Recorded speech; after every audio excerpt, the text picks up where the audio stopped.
सभी विद्यार्थियों का स्वागत है। मैं डॉक्टर उषा लामरोड, सहायक आचार्य इतिहास, राजकीय डूंगर महाविद्यालय बीकानेर। विद्यार्थियों, हम पढ़ेंगे सैंधव धर्म। सिंधु घाटी सभ्यता भारत की एक सुविकसित सभ्यता एवं संस्कृति थी, जो कि वैदिक सभ्यता से भी प्राचीन है। चूंकि इस सभ्यता के अधिकांश भग्नावशेष सिंधु तथा उसकी सहायक नदियों के किनारे उपलब्ध हुए, इसलिए इसे सिंधु घाटी सभ्यता या सैंधव सभ्यता कहा जाता है। सिंधु घाटी सभ्यता या सैंधव सभ्यता का विस्तार भारतीय उपमहाद्वीप के उत्तर पश्चिम में हुआ और इसका काल लगभग 2400 ईसा पूर्व से 1750 ईसा पूर्व माना जाता है। इसी सिंधु घाटी सभ्यता के धर्म को हम आज जानेंगे और इसको समझने के लिए हमें पूर्णतः पुरातात्विक स्रोतों पर निर्भर होना पड़ता है, क्योंकि सिंधु घाटी सभ्यता के स्थलों की खुदाई से ना तो कोई धार्मिक स्थल प्राप्त हुआ है और ना ही कोई लिखित धार्मिक साहित्य हमें मिला है। अतः पुरातात्विक स्रोत, जिनमें मुद्राएं, मूर्तियां, मृदभांड प्रमुख हैं, उसी के आधार पर सैंधव धर्म की विवेचना की जाती है। और इन पुरातात्विक स्रोतों के आधार पर यह बात स्पष्ट होती है कि सैंधववासी बहुदेववादी थे। वे प्राकृतिक शक्तियों के विभिन्न रूपों की उपासना करते थे। साथ ही इस बात की भी संभावना है कि वो एक परम सत्ता में विश्वास रखते थे और जिसे वे सृष्टि का निर्माता मानते थे। इसी धार्मिक विश्वास के कारण मातृदेवी और परम पुरुष की पूजा सैंधव वासियों में लोकप्रिय हुई। कुछ विद्वान, जिनमें मार्शल, व्हीलर, मैके हैं, उनके अनुसार सैंधव सभ्यता में मातृदेवी पूजा सर्वाधिक होती थी, क्योंकि हड़प्पा, मोहनजोदड़ो, चन्हुदड़ो, मुंडीगाग, कुल्ली आदि सैंधव स्थलों से भारी संख्या में मिट्टी की बनी नारी मूर्तियां प्राप्त हुई हैं और विद्वानों का मानना है कि ये नारी मूर्तियां मातृदेवी की हैं। ये मूर्तियां प्राय अलंकृत हैं। इन्होंने हार, कर्णफूल, चूड़ियां, मेखला आदि पहने हुए हैं। बहुत सी ऐसी नारी मूर्तियां मिली हैं जिनके दोनों ओर दीपक जैसी आकृति बनी है और जिनमें धुएं के चिन्ह दिखाई देते हैं। मैके के अनुसार इनमें तेल डालकर या धूप जलाकर पूजा की जाती होगी। एक ऐसी भी मूर्ति मिली है जिसमें एक ऐसी स्त्री बनी हुई है जिसके शरीर से पौधा निकलता हुआ प्रदर्शित किया हुआ है। संभवतः यह वानस्पतिक जगत की देवी का प्रतीक होगा। इस प्रकार पुरातात्विक स्रोतों के अध्ययन से ये बात स्पष्ट होती है कि मातृदेवी पूजा सैंधव धर्म में प्रचलित थी, जो कि बाद के काल वैदिक काल में भी दिखाई देती है। कई देवियों का उल्लेख हमें मिलता है, जिनमें उषा, सरस्वती, अर्णायनी प्रमुख हैं और वर्तमान आधुनिक हिंदू धर्म में भी हमें मातृदेवी पूजा प्रचलन में दिखाई देती है। सैंधव सभ्यता में परम पुरुष देवता की भी पूजा प्रचलन में थी। मोहनजोदड़ो की खुदाई से एक मुद्रा मिली है, जिसे आप पीपीटी में भी देख सकते हैं। इस मुद्रा पर 3 मुख वाला व्यक्ति पद्मासन में बैठा हुआ चित्रित है। इस व्यक्ति के सिर पर 2 सींग हैं। दूर से देखने पर यह त्रिशूल का आभास देते हैं। इसके दाईं ओर बाघ और हाथी है तथा बाईं ओर एक गैंडा और एक भैंसा है। सामने हिरण है। मुद्रा के ऊपरी हिस्से पर 6 शब्द अंकित हैं, जिन्हें अभी तक पढ़ा नहीं जा सका है। इन विशेषताओं के आधार पर मार्शल ने इसे प्रोटो शिव कहा है। उनका कहना है कि शिव को योगीश्वर, त्रिशूलधारी, पशुपति, त्रियंबक, त्रिनेत्र कहा जाता रहा है और ये सारी विशेषताएं इस मुद्रा पर चित्रित व्यक्ति में भी दिखाई देती है।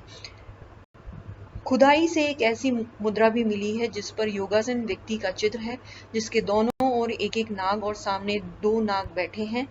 इसे विद्वानों ने शिव का आदि रूप कहा है, क्योंकि शिव भगवान गले में नाग धारण करते हैं। किंतु कुछ विद्वान, जिनमें टी.एन. रामचंद्र, राय चौधरी प्रमुख हैं, वो इसे शिव का आदि रूप नहीं मानते हैं। लेकिन जो भी हो, इतना तो अवश्य है कि सिंधु घाटी सभ्यता में परम पुरुष देवता की पूजा अवश्य की जाती रही होगी। सिंधु सभ्यता में पशु पूजा भी प्रचलित थी।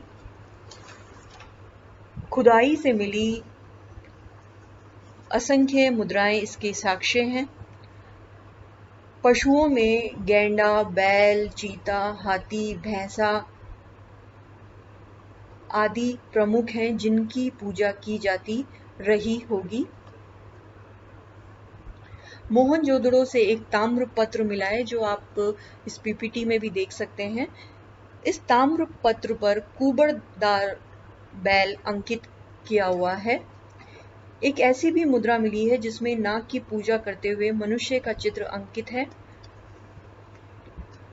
पशुओं का शक्ति संपन्न होने के कारण उन्हें पूजा जाता था और बाद में अधिकांश पशुओं के साथ विभिन्न देवताओं को जोड़ दिया गया, जैसे भैंसे को यम के साथ, बैल को शिव के साथ, हाथी को इंद्र के साथ, उल्लू को लक्ष्मी देवी के साथ और बाघ को दुर्गा माता के साथ।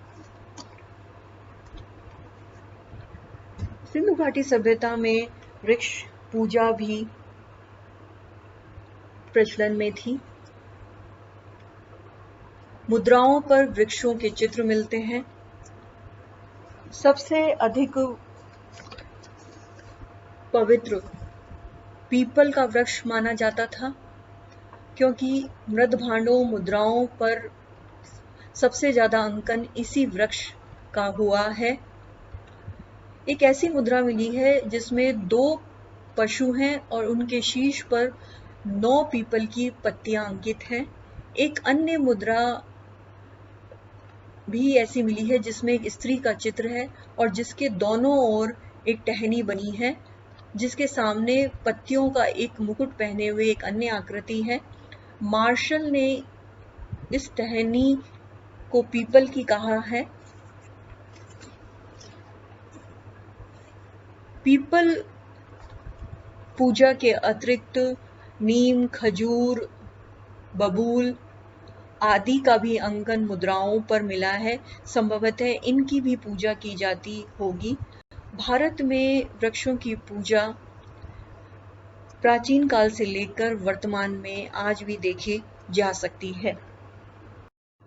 सिंधु घाटी सभ्यता में अग्नि पूजा भी की जाती थी। लोथल वे कालीबंगा से अग्नि कुंडों के साक्ष्य इस बात के प्रमाण हैं। लोथल से एक चबूतरे पर ईंट की बनी हुई यज्ञवेदी मिली है, जो कि अग्नि पूजा का प्रमाण है। इसके साथ ही पशुओं की जली हुई हड्डियां, मनके, चित्रित मृतभांड के टुकड़े तथा राख मिली है, जो इस बात को इंगित करते हैं कि यहाँ के लोग पशु बलि देते थे।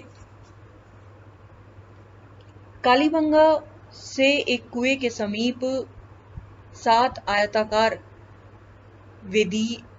यज्ञवेदी मिली है। वो भी अग्नि पूजा का साक्ष्य है। सिंधु घाटी सभ्यता में लिंग एवं योनि पूजा भी होती थी। हड़प्पा और मोहनजोदड़ो से बहुत से लिंग मिले हैं जो पत्थर, सीट, मिट्टी के बने हैं। ये भिन्न भिन्न आकार के हैं, कुछ छोटे हैं, कुछ बड़े हैं, लेकिन भैके इन पत्थरों को लिंग का प्रतीक नहीं मानते, बल्कि उनका कहना है कि इनका काम कूटने और पीसने में किया जाता रहा होगा। खुदाई में पत्थर, चीनी मिट्टी, सीप के बने छल्ले भी मिले हैं और इन छल्लों को विद्वानों ने योनियों का प्रतीक माना है और इस आधार पर उन्होंने कहा है कि सिंधु घाटी सभ्यता में योनि पूजा भी होती थी। प्रतीक पूजा भी सिंधु घाटी सभ्यता में होती थी। मुद्राओं पर स्वास्तिक और सूर्य के चित्र मिले हैं। प्रतीक पूजा वर्तमान में भी हमें सूर्य पूजा के रूप में दिखाई देती है। सिंधु घाटी सभ्यता में जल पूजा के यद्यपि स्पष्ट प्रमाण नहीं है, किंतु पुरातात्विक वैज्ञानिकों के अनुसार मोहनजोदड़ो से जो विशाल स्नानागार मिला है, उसके आधार पर ये विद्वान ये मानते हैं कि इसका कर्मकांडीय महत्व होगा और यहाँ पर विशेष अवसरों पर स्नान आदि किया जाता होगा। और यही जल पूजा जो सिंधु घाटी सभ्यता में हमें दिखाई देती है, उसका प्रभाव हमें भारतीय संस्कृति में भी दिखाई देता है। इस प्रकार सैंधव धर्म में मातृ देवी परम पुरुष देवता की उपासना के साथ साथ वृक्ष पूजा, जल पूजा, अग्नि पूजा, लिंग पूजा, मांगलिक प्रतीकों की पूजा की जाती थी। और सैंधव धर्म के विभिन्न तत्वों को कालांतर में हिंदू धर्म में भी अपनाया गया है।